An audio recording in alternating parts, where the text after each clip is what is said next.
The Arcturian Group, October 9, 2016. Through Marilyn Raffaele. Website, www.onenessofall.com. Greetings, dear ones. We come in the light of a new day, and meet you in that place. Do not expect anything to continue as you have known it in the past. This is because the material world you are familiar with was formed from the energy of beliefs that no longer exist. Be open to, and embrace change instead of resisting it, for nothing real is ever lost, and ideas based in truth, reality will always reappear in new and higher forms of expression when needed. The Arcturian Group wishes to speak of justice, which in reality is a spiritual idea, a facet of divine consciousness, the concepts of which are now shifting into higher expression. In a three-dimensional world, one based in duality and separation, justice is commonly thought of as an eye for an eye, and many religious belief systems still teach this concept, using the Bible for their reference. What is often ignored is that this quote is from the Old Testament of the Bible, written long ago for the unenlightened consciousness of those times. There is truth hidden in many of the stories for those who read them with eyes to see, and ears to hear, but most still interpret them literally. The concept of an eye for an eye was supposed to have been moved beyond, when the Master Jesus taught, "I come to bring a New Testament," but the people of those times and even now, were not yet ready to embrace this. Justice is a balance of energy. Since there is only one energy, that one always seeks to align with itself, come into oneness, and is experienced as fairness, within a world that does not yet know about oneness. It often manifests through what the metaphysical world calls karma, which is a balancing of energies, and not the punishment or revenge that many believe it to be. Karma is the experiencing of energy formed and held through ignorance by an individual, and often carried over lifetimes until the person is spiritually ready to experience and learn from their creations. Karma has been a part of every soul's learning journey, up to now. Karma becomes irrelevant once you have evolved beyond that state of consciousness. Let go of any concepts about karmic retribution you may still hold for yourself, for you are now able to clear, balance, and resolve issues on a higher level, through your attained consciousness of truth. Moving into a higher sense of justice often presents a dilemma for serious students of truth trying to do the right thing. In their zeal to be open and spiritual, and believing that they are practicing unconditional love, they often end up ignoring or sweeping under the rug activities that need to be brought to light for the good of all involved. True justice means helping another in ways that their attained state of consciousness can relate to, which can be anything from prison, probation, or just a good lecture. It does no good to quote the Bible or speak of the innate value of personal rights, if the individual's consciousness is simply unable to align with that approach. Justice is a spiritual activity, a facet of everyone's daily life, and not limited to the law and courts. Teachers, parents, family, and friends all experience opportunities to practice justice, from the smallest of events to the most profound. Justice in today's world remains for many an acceptable excuse for revenge, hatred, anger, etc. However, world consciousness is quickly opening to the understanding that everyone is connected, and that what you do, see, believe about another, you do, see, and believe about yourself. This is why you are witnessing intense clashes between an old belief system struggling to remain in power, and the new consciousness that values all within the one. Never fear, for one with God is the majority. Justice is unconditional love expressed according to the need of the individual.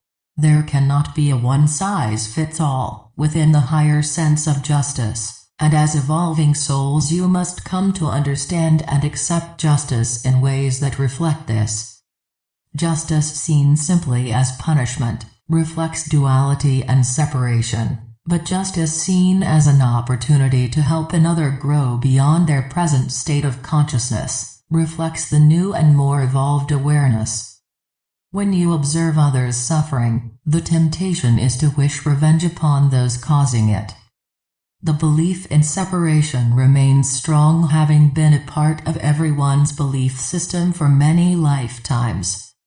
When you experience these negative emotions, try not to push them away in an effort to bury, deny, resist them, but simply acknowledge them as a part of who you are at this time. Then, without self-judgment or criticism, examine and begin to shift your belief system. What beliefs am I still holding about others? Are these beliefs truth in the light of what I now know and profess to hold as truth? After honest examination, simply move on about your day, not giving any lingering old concepts and beliefs a power they do not have. Again, we must emphasize that certain individuals do need to be removed from society, and very firm actions may constitute appropriate and loving action for them. The unevolved state of consciousness, one functioning fully in third-dimensional energy, is simply not yet able to grasp the concept of oneness. Solutions are provided at all levels of consciousness, because solutions are actually the material sense of divine completeness. Those in positions of dispensing justice who have attained the consciousness of true justice are able to recognize they are often not aware of this, the true essence of every person who comes before them, and are then intuitively guided as to what that individual requires for learning and growth. The punishment then reflects as best it can what is most appropriate, and will flow with higher energies. At this time, the whole of the three-dimensional belief system is shifting, old ideas are being let go, and new ones are being accepted, known, and practiced from perspectives never before considered. Some are unable to accept a higher sense of justice, and for them there is confusion and conflict, for they are as of yet unable to separate justice from punishment and revenge. Justice, like all divine ideas, must be understood in its deeper sense if an individual is to spiritually evolve.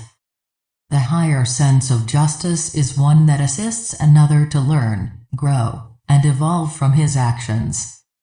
It involves creating situations in which a person can begin to open his heart to love for him/herself, as well as others through methods not based in self-loathing, but in ways that assist the person to see a bigger picture. An example of a simple idea that reflects the higher sense of justice can be seen in those prisons that bring in homeless shelter dogs for care and training by inmates. For many of them this is the first time they have ever experienced unconditional love. They must first experience and understand what love is, before they can begin to live and practice it themselves. This type of program is a good example of how the energies of light flow in practical ways according to what is needed, helping to shift those receptive into a new place, and opening them to the idea that perhaps after all they are lovable. Lack of self-love and acceptance is the root of almost all crime and violence. Individuals taught to believe that they are less than or unlovable, or who carry these energies in cellular memory, lash out to all around them physically, emotionally, and mentally in an effort to prove that they are worthy of respect. They pass this energy to their children and it continues from generation to generation. There are also those who believe that they have all the right answers about God and life and that it is their duty to force these beliefs on others. Simply another attempt to prove that they are worthy of respect. As with all facets of life on Earth, love is the only solution, not some emotional, melodramatic concept of love. but real unconditional love, which is nothing more than the conscious realization of divinity as the true essence of every living thing. Continually practiced, this awareness gradually becomes your attained state of consciousness, allowing you to easily recognize the light within every person, even those deemed unworthy of love by society. Vote for judges who have attained the consciousness of mercy and uphold the spirit of the law versus the letter of it. Support those in law and order, who do their work with an open heart, even when strength or force is needed. Try not to automatically condemn those working to make the world a safer place for you, putting them all into the same category because of the actions of an unawakened few. This is the new consciousness and is what you have worked so hard to bring about. Some expected the new energies to mean they could sit back and enjoy life with no problems or bad guys or change, while maintaining their comfortable belief system. You have discovered instead that you have become the workers and the ones most often catching heat for honoring changes that a majority may not like. Stay brave and trust that you are doing exactly what you as an evolved soul came to do. As you allow each day be new and fresh, letting go of any concepts of how things should be, you will quickly begin to have experiences that are totally new, and will soon find yourselves in peace, joy, wholeness, and abundance in spite of what may be going on around you, because you have attained a consciousness that knows those things are the reality. We are the Arcturian group,